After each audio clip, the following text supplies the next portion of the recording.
Hello students, நம்ம இன்னைக்கு இந்த வீடியோவில் என்ன பார்க்க போகிறோம்னா எக்ஸசைஸ் 5.1ல் கொஸ்டின் நம்பர் 19 பார்க்க போகிறோம்.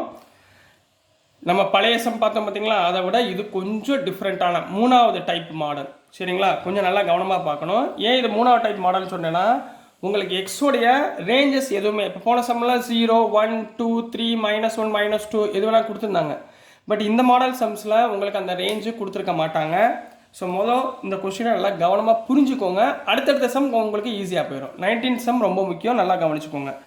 Show that the function defined by g of x, f of x, sir என்ன சார் g of x கொடுத்துருக்காங்க, f of x கொடுக்கலாம், g of x கொடுக்கலாம், p of x கொடுக்கலாம், இது எல்லாமே ஒரு ஃபங்க்ஷன் தான். சரிங்களா, x minus greatest integer of x, அதாவது ஸ்கொயர் பிராக்கெட் ஆஃப் எக்ஸ்னால் என்ன அர்த்தம், கிரேட்டஸ்ட் இன்டீஜர். சரி, இந்த கிரேட்டஸ்ட் இன்டீஜர்னால் என்னன்னு சொல்லிடுறேன், கவனமாக பார்த்துக்கோங்க.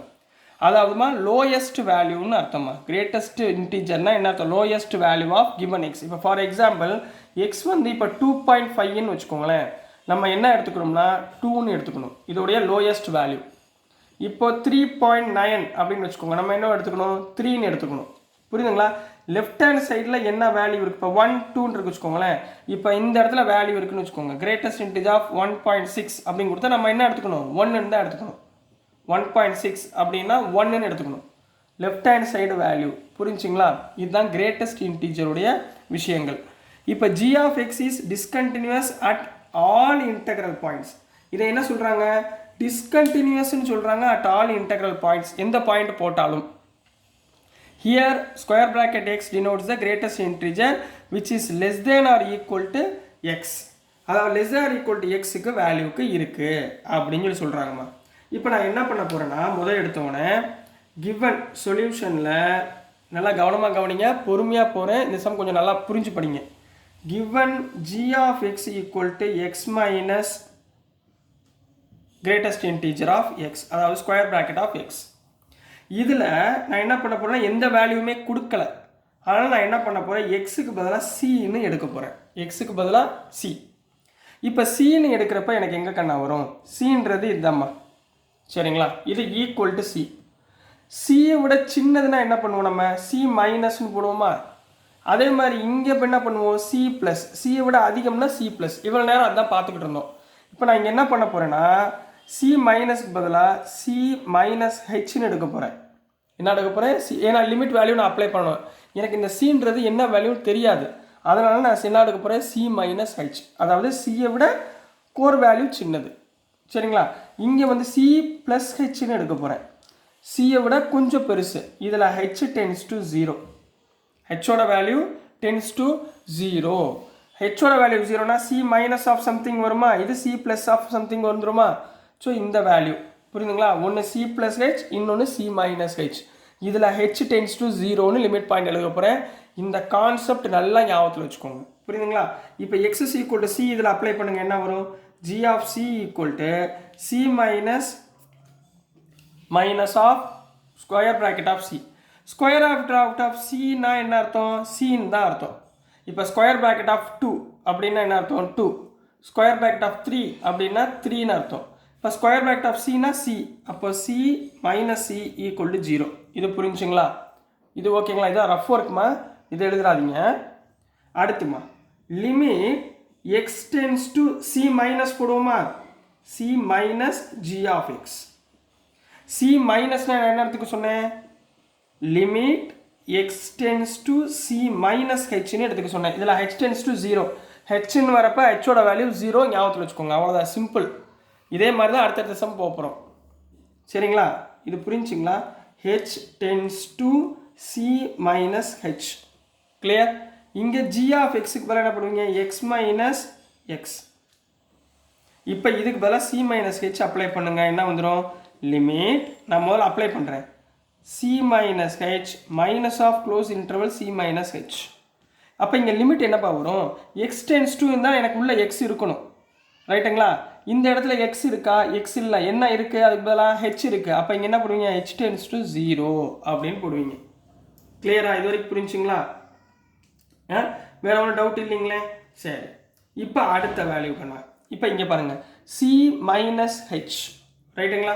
சி மைனஸ் ஹெச்னா என்ன அர்த்தம், கொடுத்துருக்க வேல்யூ வந்து இப்போ ஃபார் எக்ஸாம்பிள் இது வந்து உங்களுக்கு கிரேட்டஸ்ட் இன்டீஜர்னு சொல்லுவாங்க. சரிங்களா? இப்போ நான் இந்த இடத்துல சியோட வேல்யூ, நான் இந்த இடத்துலமா சியோட வேல்யூ 4ன்னு எடுத்துக்கிறேன்னு வச்சுக்கோங்க. சி மைனஸ் ஹெச்ன்றது இங்கே வருமா? சி மைனஸ் ஹெச்னா 4 மைனஸ் ஹெச். இது வந்து என்ன வரும்? 4 ப்ளஸ் ஹெச்னு வரும். இப்போ நான் சி மைனஸ் ஹெச்னு இது எடுத்தேன்னா, அதாவது ஸ்கொயர் ப்ராக்கெட்டில் எனக்கு லெஃப்ட் ஹேண்ட் சைடு வேல்யூ தான் எடுக்கணுமா? அப்போ இதை விட இங்கே என்ன வந்துடும்? இதுக்கு 4க்கு முன்னாடி என்ன நம்பர் இருக்கும்? 3 இருக்குங்களா? சி மைனஸ் ஹெச்சோட கிரேட்டஸ்ட் இன்டீஜர்னா நான் இதை விட லோயஸ்ட் இன்டீஜர் தான் எடுக்கணும். புரியுதுங்களா? இது சிமா, ரைட்டுங்களா? சின்றது நான் இப்போ 4ன்னு எடுத்துக்கிறேன். 4 மைனஸ் ஹெச். 4 மைனஸ் ஹெச்னு எடுத்தோம்னா அதோட கிரேட்டஸ்ட் இன்டீஜர் பாயிண்ட் என்ன ஆயிரும்? 3 ஆயிருமா? ஏன் 4 மைனஸ் ஹெச்னா 3.99 வரும். 3.99க்கு கிரேட்டஸ்ட் இன்டீஜர் என்ன வந்துடும்? 3. இந்த 3 எப்படி எழுதலாம்? 4 மைனஸ் 1ன்னு எழுதலாமா? 4லேருந்து 1 கழிச்சு எழுத போகிறோம். அதாவது 4னா என்ன? சி, அதாவது சி மைனஸ் 1. புரிஞ்சுங்களா? அப்போ நான் இதை எப்படி எழுதலாம்? லிமிட் ஹெச் டென்ஸ் டு 0, இந்த வேல்யூ சி மைனஸ் ஹெச் அப்படியே வச்சுக்கோங்க, மைனஸ் ஆஃப் இந்த வேல்யூ சி மைனஸ் 1ன்னு எழுதலாமா? புரிஞ்சுங்களா? ஸ்கொயர் ப்ராக்கெட்டை காலி பண்ணுறதுக்கு இந்த டேர்ம் புரியுதா? இது நல்லா கவனமாக புரியணுமா? புரியலைன்னா ஒன்றும் பண்ண முடியாது. 4ன்றது சின்னு எடுத்துக்கிட்டேன், 4ஐ விட சின்னதாகிடுச்சு. ஹெச்னா ஒன்று கொஞ்சம் கழிஞ்சிடும். அப்போ கம்மியாக போச்சுன்னா நம்ம சின்ன வேல்யூ 3 தான் எடுக்கணும். அப்போ 3 தான். இப்போ 3.99 வச்சுக்கோங்க. இந்த வேல்யூ கிரேட்டஸ்ட் இன்டீஜரில் போடும்போது எனக்கு என்ன வந்துடும்? 3ன்னு வந்துடும். 3னா என்ன அர்த்தம்? 4லேருந்து 1 கம்மி, அதாவது சி மைனஸ் 1 அப்படின்னு அர்த்தம். கிளியரா? அப்போ இதில் அப்ளை பண்ணுங்க. அப்போ என்ன வந்துடும்? இதில் ஹெச்சுக்கு பதிலாக 0 போடுங்கம்மா. 0 போட்டால் என்ன வந்துடும்? லிமிட் தேவையில்லை, ஹெச்சுக்கு பதிலாக அப்படியே டேரெக்டாக 0 போடுங்க. 0 போட்டால் என்ன வந்துடும்? C minus h minus C plus 1. இதில் ரெண்டு என்ன கேன்சல் ஆயிரும்? ஹெச்சுக்கு பதிலாக 0. அப்போ ஆன்சர் என்ன? 1. லிமிட் ஹெச் டென்ஸ் டு 0னா ஹெச்சுக்கு பதிலாக 0, 1. இது புரிஞ்சுங்களா? இதுதான் சி மைனஸ் ஹெச்சுக்குரியது. இப்போ அதே மாதிரி சி ப்ளஸ் ஹெச்சுக்கு ஃபைன் பண்ண போகிறோம். புரியுதுங்களாமா? கொஞ்சம் கவனமாக படிங்க. டியர் ஸ்டூடெண்ட்ஸ், உங்களுக்கு இந்த சம் ரொம்ப கிளியராக புரியணுன்றதுக்காக தான் ரொம்ப பொறுமையாக போய்கிட்டு இருக்கேன். சரிங்களா? அதனால் நல்லா கவனமாக இந்த சம்மை பார்த்துக்கோங்க. அடுத்தடுத்த சம் உங்களுக்கு ஈஸியாகிடும். சரிங்களா? இந்த சம் புரியணும், அதுக்காக தான். இப்போ ரெண்டாவது என்ன பண்ணுவோம்? Limit X tends to C plus பார்ப்போமா? C plus of G of X. C ப்ளஸ்னால் என்ன சொன்னேன்? Limit X tends to C plus H of G of X என்ன? X minus greatest integer of X. ரைட்டுங்களா? இப்போ இதுக்கு பதிலாக சி ப்ளஸ் ஹெச் அப்ளை பண்ணுங்க. அப்போ limit c plus h, c plus h minus close bracket of c plus h. இங்கே என்ன வரும்? லிமிட்டில் எக்ஸ் இருந்தால் தான் எக்ஸ் போடணும். இங்கே எக்ஸ் இல்லை, எக்ஸுக்கு பதிலாக இங்கே என்ன இருக்குது? ஹெச் இருக்குது. அப்போ ஹெச் டென்ஸ் டு 0. நான் என்ன சொன்னேன்? H tends to 0. இப்போ சி ப்ளஸ் ஹெச்க்கு வாங்கம்மா. சரிங்களா? இது சி, போன சம் சொல்லி கொடுத்த மாதிரி தான். இது சி, இது சி ப்ளஸ் ஹெச், இது சி மைனஸ் ஹெச். இதனுடைய கிரேட்டஸ்ட் இன்டீஜர் பார்க்கணும். இதனுடைய கிரேட்டஸ்ட் இன்டீஜர் பார்த்தோம்னா இதுக்கு லோயஸ்ட் டேர்ம் என்ன? சி வந்துருங்களா? புரியுதுங்களா? அப்போ இதுக்கு பதிலாக நான் என்ன போடலாம்? சின்னு போட்டுக்கலாமா? அதாவது முந்தின டேர்ம் தான் நம்ம போடணும். கிரேட்டஸ்ட் இன்டீஜர்னா முந்தின டேர்ம்.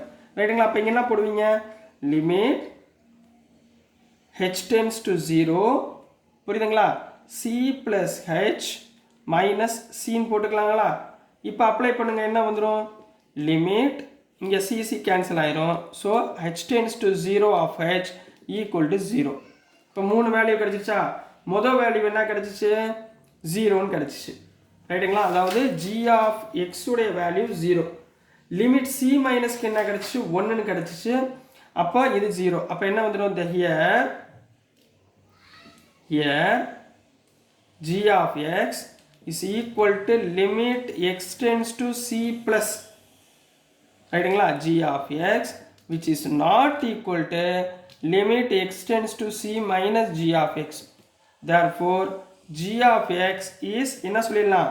discontinuous. வந்துருச்சு answer. discontinuous at x is equal to c. at x is equal to c கண்ணா. இப்போ புரியுதுங்களாம்மா? இப்போ c plus hனா இதுக்கு முந்தின டேர்ம் எடுத்தோமா? இப்போ அதே இடத்துல சி மைனஸ் ஹெச்னு எடுத்தோம்னா இதுக்கு முந்தின டேர்ம் எடுக்கணும். புரியுதுங்களா? அதாவது சி மைனஸ் 1. இது வந்து அதான் எப்படி புரியணும்? இதை வந்து 4ன்னு எடுத்துக்கிட்டிங்கன்னா இந்த டேர்ம் என்ன இருக்கும்? 3. இந்த டேர்ம் இதுக்கு அடுத்த டேர்ம் என்ன இருக்கும்? 5ஆக இருக்கும். புரியுதுங்களா? சி ப்ளஸ் ஹெச்சோட கிரேட்டஸ்ட் இன்டிஜர் 4, அதாவது சி. சி மைனஸ் ஹெச்சோட greatest integer C minus one. இதை மட்டும் கரெக்டாக புரிஞ்சுக்கோங்கம்மா. இது புரிஞ்சுக்கிட்டிங்கன்னா ஆன்சர் ஈஸி. ஓகேங்களா டியர் ஸ்டூடெண்ட்ஸ், நான் அனுப்புகிற வீடியோஸ் உங்களுக்கு புரிஞ்சிருக்கும்னு நம்புகிறேன்.